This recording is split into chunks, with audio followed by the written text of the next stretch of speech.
الحمدللہ رب العالمین والعاقبۃ للمتقین والصلاة والسلام علی شمس الہدایۃ والیقین اللہم ایاک نعبد و ایاک نستعین اللہم اہدنا الصراط المستقیم صراط الذین انعمت علیہم من النبیین والصدیقین والشہداء والصالحین رب یسر ولا تعسر وتمم بالخیر۔ السلام علیکم ورحمۃ اللہ وبرکاتہ۔ پیارے عزیزوں، امید کرتا ہوں آپ سب لوگ خیر و عافیت سے ہوں گے۔ جیسا کہ آپ لوگ جانتے ہیں کہ پچھلی کلاس سے ہم نے تجوید کا ایک کورس شروع کیا اور ہم نے پچھلی کلاس میں تجوید کی کچھ بنیادی اور ضروری باتیں جانی۔ مجھے امید ہے آپ نے ان تمام باتوں کو سمجھا ہوگا، ان کو اپنی کاپی پر نوٹ کیا ہوگا، اور یہ بھی امید کرتا ہوں کہ آپ نے پچھلی والی کلاس کو اچھے سے دیکھا ہوگا۔ اگر آپ نے ابھی تک پچھلی والی کلاس کو نہیں دیکھا ہے تو یہاں پر جو آئی کا بٹن شو ہو رہا ہے اس پر آپ کلک کیجئے اور اس ویڈیو کو شروع سے لے کر آخر تک دیکھ لیجئے، اور ثواب کی نیت سے ویڈیو کو زیادہ سے زیادہ شیئر بھی کیجئے۔ تو آج کی کلاس میں ہم تجوید کی کچھ ضروری اصطلاحات کو جانیں گے۔ تو سب سے پہلے آپ اپنی کاپی پر اس ہیڈنگ کو نوٹ کر لیجئے، آج ہم ایسنشل ٹرمز آف تجوید کے بارے میں پڑھیں گے، یعنی جو تجوید کی جو ٹرمز ہیں، جو ضروری اصطلاحات ہیں، ان کو انشاءاللہ ہم سمجھیں گے۔ سب سے پہلے اللہ تبارک و تعالیٰ کا قرآن میں فرمان ہے، پارہ نمبر 29 اور سورہ مزمل کی آیت نمبر 4 میں، اعوذ باللہ من الشیطان الرجیم ورتل القرآن ترتیلا، اور قرآن خوب ٹھہر ٹھہر کر پڑھو۔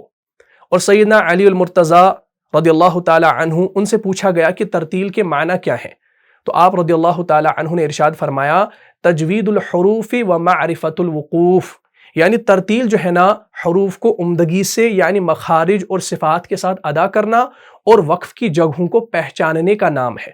اور اللہ تعالیٰ قرآن میں فرماتے ہیں، پارہ نمبر 1 میں سورہ بقرہ کی آیت نمبر 121 میں، اعوذ باللہ من الشیطان الرجیم الذین آتیناہم الکتاب یتلونہ حق تلاوتہ، کہ وہ لوگ جنہیں ہم نے کتاب دی ہے وہ اس کی تلاوت کرتے ہیں جیسا کہ تلاوت کرنے کا حق ہے۔ اور تفسیر جلالین میں اسی آیت مبارکہ کے تحت آیا ہے اَیَقْرَؤُونَهُ كَمَا أُنزِلَ، یعنی وہ اسے ایسے پڑھتے ہیں جس طرح اسے نازل کیا گیا۔ اور حضرت سیدنا زید بن ثابت رضی اللہ تعالی عنہ، ان سے روایت ہے کہ ہمارے آقا محمد مصطفیٰ صلی اللہ علیہ وآلہ وسلم نے فرمایا، ان اللہ یحب ان یقرأ القرآن کما انزل، کہ بے شک اللہ تبارک و تعالیٰ پسند فرماتا ہے، بے شک اللہ تعالیٰ پسند کرتا ہے کہ قرآن کو اسی طرح پڑھا جائے جیسا اسے نازل کیا گیا۔ اور ام المؤمنین حضرت عائشہ صدیقہ طاہرہ رضی اللہ تعالی عنہا، ان سے مروی ہے کہ نبی علیہ الصلوۃ والسلام نے فرمایا، الماہر بالقرآن مع السفرۃ الکرام البررہ، کہ قرآن کریم کو مہارت سے پڑھنے والا بہت معزز اور مقرب فرشتوں کے ساتھ ہوگا۔ یہ صحیح مسلم کے اندر آیا ہے، کتاب الصلاۃ المسافرین شاید اس میں ہے یہ، تو اس کو آپ دیکھ لیجئے گا۔ اور ایک اور حدیث آئی ہے مسند احمد کے اندر، یہی حدیث ہے لیکن ایک اور ٹکڑا اس کے ساتھ ہے، عن عائشہ قالت قال رسول اللہ صلی اللہ علیہ وسلم الذي يقرأ القرآن وهو ماہر به مع السفرة الكرام البررة، اور آگے فرمایا والذي يقرأه وهو عليه شاق فله اجران، یعنی حضرت عائشہ صدیقہ رضی اللہ تعالی عنہا، ان سے مروی ہے کہ نبی علیہ الصلوۃ والسلام نے ارشاد فرمایا کہ جو شخص قرآن کریم مہارت کے ساتھ پڑھتا ہے وہ نیک اور معزز فرشتوں کے ساتھ ہوگا۔ اور آگے ایک اور ٹکڑا فرمایا، اور جو شخص مشقت اور برداشت کر کے تلاوت کرے، ہاں یہ امپورٹنٹ ہے، جو شخص مشقت اور برداشت کر کے تلاوت کرے اس کو دوہرا اجر ملے گا۔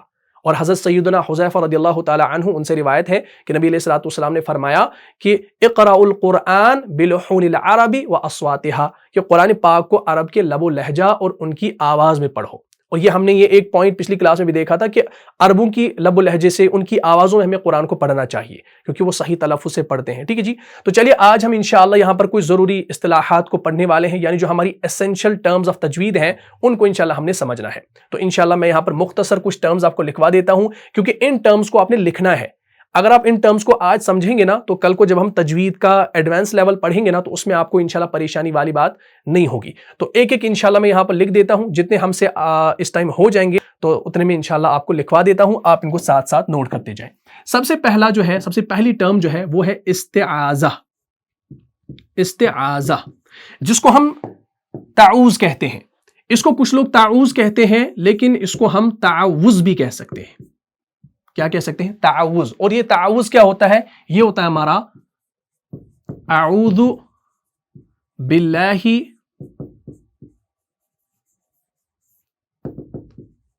من الشیطان الرجیم. اب دیکھیں میں نے یہاں پر زیر زبر اس کے اوپر نہیں ڈالی ہے، آپ کو یہ معلوم ہے، لیکن آپ نے اس کو سمجھنا ہے، صرف اپنی کاپی پر نوٹ کرنا ہے. یہ میں آپ کو بڑی ایسنشل ٹرمز دے رہا ہوں، انشاءاللہ یہ آپ کو یاد ہونی چاہیے، کیونکہ جیسا کہ میں نے پچھلی کلاس میں کہا کہ آپ کا ٹیسٹ ہوگا انشاءاللہ، اس میں یہ ساری چیزیں پوچھی جائیں گی، تو ان کو آپ نوٹ کر دی جائیں. تو استعاذہ یعنی تعوذ، تعوذ جس کو ہم کہتے ہیں، ہم پڑھتے ہیں نا اعوذ باللہ من الشیطان الرجیم، جب بھی ہم قرآن کی تلاوت کرتے ہیں تو فاستعذ باللہ قرآن کے اندر آیا نا، تو وہی ہے. تو استعاذہ ہو گیا آپ کا جو ہم تعوذ پڑھتے ہیں. ٹھیک، اس کے بعد جو دوسرا ہمارا ہے وہ ہوتا ہے بسملہ. کیا؟ بسملہ. بسملہ جو ہے نا اس کو عربی میں ہم کہتے ہیں البسملہ، جس کو ہم تسمیہ بھی کہتے ہیں. کیا کہتے ہیں؟ تسمیہ. ٹھیک، اور تسمیہ کیا ہوتا ہے بھائی؟ بسم اللہ الرحمن الرحیم. ٹھیک ہے جی، کلیئر ہو گیا؟ تو یہ ہو گیا ہمارا استعاذہ اور بسملہ. کلیئر ہوگی بات؟ تو یہ دو ٹرمز آ گئی، ایسنشل ٹرمز ہے کیونکہ ان سے شروعات ہوتی ہے. تیسری جو ٹرم ہے جو آپ کو قرآن میں ملے گی وہ ہے حروف. حروف کنہیں کہا جاتا ہے یہ آپ انشاءاللہ سمجھ لیجئے. دیکھیے حروف، تیسرا حروف، دھیان رکھیے گا. حروف جو ہے نا، حروف حرف کی جمع ہے. کس کی جمع ہے؟ حرف کی جمع. حرف ہوتا ہے بھائی ایک لیٹر، ایک حرف. فار ایگزامپل الف، یہ ایک حرف ہے. با، یہ ایک حرف ہے. تو حرف ہم کہتے ہیں ایک کو، اور حروف ہم کہتے ہیں بہت سارے لیٹرز کو. اب الف سے لے کر یا تک، الف سے یا تک، یہ جو الف سے یا تک ہمارے حروف ہیں نا، ان کو کیا کہا جاتا ہے؟ ان کو حروف تہجی کہتے ہیں، اور ان کی تعداد ہماری 29 ہے. تو یہ جو 29 حروف ہے نا، ان کو ہم کہتے ہیں حروف. یا ہم یوں لکھ سکتے ہیں کہ جن سے الفاظ بنائے جاتے ہیں ان کو حروف کہا جاتا ہے. ٹھیک، دیکھیں جن سے الفاظ بنائے جاتے ہیں، ٹھیک، جن سے الفاظ بنائے جاتے ہیں انہیں حروف کہا جاتا ہے. یا آپ یہ لکھیں یا آپ یہ لکھیں، دونوں صحیح ہے. کیونکہ جب آپ با تا ثا، جب آپ حروف کو جمع کریں گے تو کیا بنے گا؟ تو ورڈ بنے گا. تو جب آپ ورڈز کو جمع کریں گے تو کیا بنے گا؟ تو سینٹنس بنے گا، تو جملہ بنے گا. پھر وہ جملہ آپ کا تام ہوگا، پھر وہ آپ کا ناقص ہوگا، وہ ایک الگ بحث ہے. ٹھیک ہے جی. لیکن حروف کنہیں کہا جاتا ہے؟ یعنی جو ہمارے حروف تہجی ہیں الف سے لے کر یا تک، وہ ہمارے 29 حروف ہیں، وہ ہمارے حروف کہلاتے ہیں. یا جن سے الفاظ بنائے جاتے ہیں انہیں ہم کیا کہتے ہیں؟ انہیں ہم حروف کہتے ہیں. ٹھیک ہے جی. چوتھی جو ٹرم آپ کو ملے گی قرآن کے اندر وہ ہے حروف متشابہ. کیا ہے؟ ہاں، چوتھی حروف متشابہ. میم تا شین الشا اور با ہا. ٹھیک، حروف متشابہ. دیکھیے پہلے سمجھ لیجئے، حروف آپ کو سمجھ میں آ گیا، حروف ہم کہتے ہیں لیٹرز کو. ٹھیک، اور متشابہ کسے کہا جاتا ہے؟ متشابہ کہا جاتا ہے یعنی جو ہم شکل ہوتا ہے نا. نبی علیہ السلام نے کیا فرمایا کہ داڑھی کو بڑھاؤ اور مونچھوں کو کاٹو. کیوں؟ تاکہ منافقوں سے آپ کی مشابہت نہ ہو، یعنی ان کے خلاف کرو. یعنی آپ منافقوں کے ساتھ مشابہت نہ کرو کہ آپ داڑھیوں کو کاٹ رہے ہو، مونچھوں کو بڑھا رہے ہو، آپ منافق بن رہے ہو، یعنی ان سے مشابہت کر رہے ہو، ہے نا. جیسے ہم یہاں پر کوئی بہت زیادہ ٹائٹ پینٹ لگاتا ہے یا وہ پھٹی ہوئی جینز لگاتا ہے تو منافقوں کے ساتھ اس کی مشابہت ہو رہی ہے نا. ہاں، تو مشابہت کسے کہا جاتا ہے؟ یعنی جو ہم شکل ہو. تو اب حروف کے ساتھ آگے نا حروف متشابہ، تو آپ خود سمجھو بالکل ایسی ہے. حروف متشابہ جو ہم شکل ہو، جو ہم صورت ہو، یعنی وہ حروف جو ہم شکل ہو، ہم صورت ہو. ٹھیک، وہ حروف جو ہم شکل ہو، جو یا جو ہم صورت ہو، دونوں میں سے ایک لکھ لیجئے، جو ہم صورت ہو. ٹھیک، وہ حروف جو ہم شکل ہو یعنی جو سیم ہو. لیکن یہ بات یاد رکھیے گا صرف نقطے کا فرق ہو، صرف نقطے کا فرق ہو. فرق کس کا ہوگا؟ نقطے کا فرق ہوگا. فار ایگزامپل دیکھیں حروف متشابہ آپ کے ہو گئے یہ با تا ثا، یہ حروف متشابہ ہے. جیم ہا خا، یہ حروف متشابہ. کیسے پتا چلا؟ دیکھیں یہ ہم شکل ہے. ہم شکل سے مراد یہ دیکھیں سٹرکچر کیا ہے؟ یہ سٹرکچر ہے، یہ سٹرکچر ہے، یہ سٹرکچر ہے. ان کا سٹرکچر کیا ہے؟ یہ والا، یہ والا، یہ والا. یعنی اب دیکھیں نقطوں کو آپ نہ دیکھیں، نقطوں میں تو فرق ہوگا لیکن جو سٹرکچر ہے نا وہ آپ کا سیم ہے. تو ان حروف کو ہم کہیں گے حروف متشابہ، یعنی جو سٹرکچر کے اعتبار سے سیم ہے. جیسے یہ ایسے لکیر ہے، ایسے لکیر ہے، اور یہ ایسے لکیر ہے. یا تا ہے، تا اور ذا ہے، یہ بھی سیم ہے نا, یہ بھی حروف متشابہ کہلائیں گے. بات کر ہوگی. ہاں تو اس طریقے سے آپ نے یہ چیز سمجھ, جیسے سین شین یہ بھی حروف متشابہ ہیں, صاد اور ضاد یہ بھی حروف متشابہ ہیں. کیوں؟ کیونکہ ان میں اب فرق جو ہے نا وہ نقطے کا ہے. صاد کے اوپر نقطہ نہیں ہے, ضاد کے اوپر نقطہ ہے. طا کے اوپر نقطہ نہیں ہے, ضا کے اوپر نقطہ ہے. سین کے اوپر نقطہ نہیں ہوتا اور شین کے اوپر 3 نقطے ہوتے ہیں. بات کلیئر ہوگی. لیکن ان کو ہم کہیں گے حروف متشابہ, صرف نقطے کا فرق ہوگا. وہ حروف جو ہم شکل ہوں, جو ہم صورت ہوں, صرف نقطے کا فرق ہو. تو مثالیں آپ کے سامنے ہیں. ٹھیک ہے جی. اب اس کے مقابلے میں جو اس کا اپوزٹ آئے گا وہ آئے گا حروف غیر متشابہ. جب متشابہ آپ کا ہم شکل ہوگا تو غیر متشابہ کنہیں کہا جائے گا؟ غیر متشابہ وہ حروف جن کی شکل ایک دوسرے سے نہ ملتی ہو. ٹھیک, چلے یہ میں اس کو آپ نے لکھ لیا. چلے اب میں یہاں پر 5ویں ٹرم کی طرف چلتا ہوں. حروف غیر متشابہ. حروف غیر متشابہ یعنی وہ حروف جن کی شکل دوسرے حروف سے نہ ملتی ہو. بس اس کا اپوزٹ آپ نے لکھنا ہے. ٹھیک ہے جی. ابھی آپ کو لگ رہا ہوگا بھائی یہ ہم کیوں لکھ رہے ہیں, یہ ٹرمز بالکل آسان لگ رہی ہیں, لیکن جب تجوید میں اپلائی کرنا پڑے گا نا تب پتہ چلے گی. لیکن ابھی آپ نے اس کو سمجھنا ہے, انشاءاللہ میں آسانی سے سمجھا دوں گا. غیر متشابہ یعنی وہ حروف جن کی شکل جو ہوتی ہے نا وہ ایک دوسرے سے نہیں ملتی ہے. فار ایگزامپل جیسے با ہے, جیم ہے, دال ہے. کیا کہیں سے ان کی شکل ملتی ہے؟ نہیں ملتی ہے. دیکھیں با اس کا سٹرکچر ایسے ہے, جیم کا سٹرکچر ایسے ہے, دال کا ایسے ہے. تو کیا ان میں کوئی آپ کو لگ رہا ہے کہ ہم صورت ہے, ہم شکل ہے؟ نہیں, ہم شکل نہیں ہے. تو یہ آپ کے غیر متشابہ کہلائیں گے. کلیئر ہو گیا؟ تو ایگزامپل میں آپ لکھیں با, جیم, دال, را, صاد, طا, غین, ہے نا, یہ آپ کے غیر متشابہ ہے. اب ان میں نقطے ہیں, نقطے کا فرق ہے, وہ ایک الگ بحث ہے. ٹھیک ہے جی. اچھا اس کے بعد ہماری جو چھٹی ٹرم آئے گی وہ آئے گی حروف قریب الصوت. قریب الصوت اس کو سمجھنا. چھٹی ٹرم حروف قریب الصوت.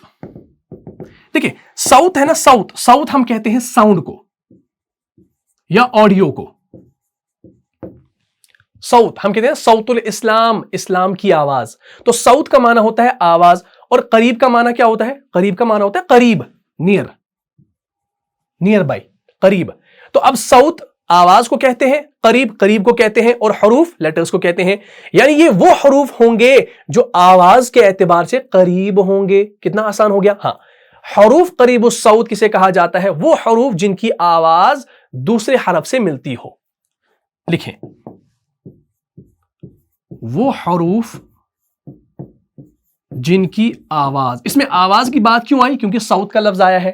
وہ حروف جن کی آواز دوسرے حرف سے ملتی ہو. ٹھیک ہے جی, دوسرے حرف سے ملتی ہو. وہ حروف جن کی آواز دوسرے حرف سے کیا ہو؟ ملتی ہو. بات کلیئر ہوگی. اچھا یہ کون سے حروف ہوں گے ہمارے؟ فار ایگزامپل جیسے ہمارے پاس ہے قاف, کاف, ان کی آواز ملتی ہے. اب فرق ان کے اندر مفخم اور مرقق کا ہے, یعنی پور اور باریک کا ہے. قاف کو ہم موٹا پڑھتے ہیں قاف, کاف کو باریک پڑھتے ہیں کاف. لیکن فرق کیا ہے؟ لیکن قریب الصوت ہے. دیکھیں قاف, قلب, قلب, قلب, کلب. اگر ہم پڑھیں گے قلب, کلب, بات کلیئر ہوگی. قاف اور کاف. اسی طریقے سے تا اور طا یہ بھی قریب ہے. صراط الذین, صراط الذین. الذین غلط ہے. کیوں؟ کیونکہ یہ باریک ہے, وہ طا سے لکھا جاتا ہے. اسی طریقے سے ذال, زا اور زا یہ بھی آپ کے قریب الصوت کہلائیں گے. اسی طریقے سے ثا, سین, صاد یہ بھی آپ کے قریب الصوت کہلائیں گے. ثا, ثمر, سین سے ثمر, صاد سے ثمر. صاد سے فار ایگزامپل اصل لفظ ہے ثمر, پھل کو کہتے ہیں نا اردو میں ثمر. تو اگر سین سے لکھیں گے ثمر, صاد سے لکھیں گے ثمر. دیکھیں ثمر, ثمر, ثمر. اب اس کو ہم پور پڑھتے ہیں, اس کو باریک پڑھتے ہیں, اور یہ آپ کا حروف لساویہ ہو گیا. بات کلیئر ہوگی. تو یہ آپ کے ہوں گے قریب الصوت والے, یعنی جن کی آواز جو ہے نا وہ سیم ہو. ہاں مخرج ان کا جو ہے نا ان میں آپ ڈفرنس کریں گے, لیکن فی الحال ہم یہ ٹرم یہاں پر لکھ رہے ہیں تاکہ یہ ٹرم ہمیں سمجھ میں آ جائے. حروف قریب الصوت. اچھا اس کے مقابلے میں ہمارا آئے گا 7واں حروف بعید الصوت. بعید الصوت، دیکھیں بعید ہم کہتے ہیں دور کو، ٹھیک ہے نا، بعید، بعید ہم دور کو کہتے ہیں نا، یہ عربی میں بھی آپ نے پڑھا ہے. صوت کا معنی آواز ہے، یعنی وہ حروف، یہ وہ حروف ہوں گے جن کی آواز جو ہے نا ایک دوسرے سے ملتی نہ ہو، جن کی آواز ایک دوسرے سے نہ ملتی ہو. اس کے مقابلے میں لکھنا ہے وہ حروف جن کی آواز ایک دوسرے سے نہ ملتی ہو. اس میں کیا ہے، اس میں آواز ملتی ہو، اور حروف بعید الصوت میں کیا ہو، اس میں آواز نہیں ملتی ہو. فار ایگزامپل جیسے با، تا، جیم، دال، خا، صاد. بتاؤ بھائی کیا آواز مل رہی ہے؟ دیکھیں با کہاں ہے، با آپ کا کون سا ہے، حروف شفویہ میں سے ہے. تا آپ کا حروف نطعیہ میں سے ہے، الگ اس کا مخرج ہے. جیم آپ کا حروف شجریہ میں سے ہے، دال آپ کا نطعیہ میں سے، خا آپ کا حلقی میں سے، صاد آپ کا جو ہے پھر آتا ہے اصلیہ میں سے. تو اب آپ دیکھ لیجئے یہاں پر کیا ہے، کیا ان کی آواز سیم ہے؟ با، تا کی آواز الگ، با کی آواز الگ. لیکن یہاں پر دیکھیں قاف، کیف، صوت جو ہے نا آواز کے اعتبار سے کہیں تک کسی حد تک یہ سیم لگ رہے ہیں. پھر وہ الگ بات ہے پور باری کا، وہ ہم دیکھیں گے. لیکن فی الحال یہ ٹرمز آپ سمجھ لیجئے، یہ ٹرم جو ہے نا یہ بڑی امپورٹنٹ ہے. تو یہ آپ کا ہو گیا حروف بعید الصوت، یعنی وہ حروف جن کی آواز ایک دوسرے سے نہ ملتی ہو، اور مثالیں آپ کے سامنے ہیں. اچھا اس کے بعد ہم چلتے ہیں نیکسٹ پیج پر، 8ویں پیج پر. اسکرین شاٹ اٹھانے کی ضرورت نہیں ہے، تو آپ جو میں نے ابھی آپ کو لکھا ہے نا ساتھ ساتھ پہلے لکھیں، بعد میں اس کو انشاءاللہ آپ سمجھیں، کیونکہ یہ بالکل آسان ہے. یہ ابھی ٹرمز ہم لکھ رہے ہیں، ابھی ہم نے ٹاپک شروع نہیں کیا ہے. نیکسٹ والی کلاس میں ہمارا باضابطہ ٹاپک شروع ہوگا. 8ویں جو ٹرم ہماری ہے وہ ہے حروف معجمہ. حروف معجمہ، یا اس کو تھوڑا سا ہم بڑا لکھ دیتے ہیں ایسے، معجمہ، میم عین جیم میم ہا، معجمہ. ٹھیک، اب دیکھیں معجمہ ہم کہتے ہیں نقطے والے کو. کسے کہتے ہیں؟ نقطے والے کو، یعنی وہ حروف جو نقطے والے ہوں. یا اگر معجمہ آپ کو ٹف لگ رہا ہے تو آپ اس کو لکھ سکتے ہیں ایک اور نام، حروف منقوطہ. کیا؟ منقوطہ. دیکھیں یہ جو تا کے اوپر دو آپ دیکھ رہے ہیں، ان کو کیا کہتے ہیں؟ ان کو نقطے کہتے ہیں نا، نقطے. تو نقطے سے کیا بنا؟ منقوطہ. کلیئر ہو گیا؟ تو اسی اردو کو آپ یاد رکھیں. تو حروف منقوطہ ہم کسے کہتے ہیں؟ یعنی وہ حروف جو نقطے والے ہوں. اب نقطے والے حروف کون سے ہیں بھائی؟ جن کے اوپر یا نیچے یا کہیں پر بھی بیچ میں اوپر یا نیچے نقطے ہوں، وہ آپ کے حروف منقوطہ کہلائیں گے. اس میں سے ہمارا کیا کیا آتا ہے؟ جیسے میں لکھوں گا وہ حروف جو نقطے والے ہوں. ٹھیک، ان کی مثال جیسے با، تا، ثا، جیم، خا، ذال، زا، شین، ضاد، ضا، غین، فا، قاف، نون. ٹھیک ہے نا. اور ایک یا ہمارا آتا ہے جو دو نقطوں کے ساتھ آتا ہے. بہرحال اس کو ایکسیپشن میں رکھیں، کوئی یا آپ کی خالی بھی ہوتی ہے، وہ ایک الگ ہے جو آپ کی مدہ ہوتی ہے. ٹھیک، لیکن اس کو آپ ایکسیپشن لکھ لیجئے. تو یہ حروف آپ کے جو ہے نا یہ آپ کے نقطے والے حروف ہیں، ان کو حروف معجمہ کہا جاتا ہے، یا ہم ان کو نام دے سکتے ہیں آسانی کے لیے حروف منقوطہ. ٹھیک، اور اس کے جو مقابلے میں آئے گا وہ کیا آئے گا؟ حروف غیر منقوطہ. غیر منقوطہ کسے کہا جائے گا بھائی؟ جو آپ کے نقطے کے بغیر ہو، اور وہ بھی آپ کو معلوم ہے. تو ہم لکھیں گے یہاں پر حروف محملہ. ان کو محملہ کہا جاتا ہے. جیسے یہاں پر حروف معجمہ نقطے والے، اور حروف محملہ کہتے ہیں جن کے اوپر نقطے جو نقطوں کے بغیر ہو. ہم اس کا ایک اور نام لکھ سکتے ہیں یہاں پر حروف غیر منقوطہ. منقوطہ میری زبان سے سنا ہو آپ لکھ لیجئے، ٹھیک ہے نا. کہیں آپ اسکرین شاٹ کے چکر میں نہ انتظار کرنے بیٹھے، ٹھیک ہے نا. اتنا ٹائم نہیں ہے، ورنہ تو کلاس لمبی ہو جائے گی. اگر ہم اسکرین شاٹ ایک ایک کو پیج کو اٹھانے لگے تو ٹائم بچے گا، لگے گا. ٹھیک ہے، اور سوچ رہا ہوں کہ انشاءاللہ میں اس کی پی ڈی ایف بنا کے آپ کو سینڈ کر دوں گا. انشاءاللہ آپ ٹینشن نہ لیں، جتنا آپ سے ہو سکے آپ ابھی اس کو اتار دیں اپنی کاپی پر. ٹھیک ہے نا. وہ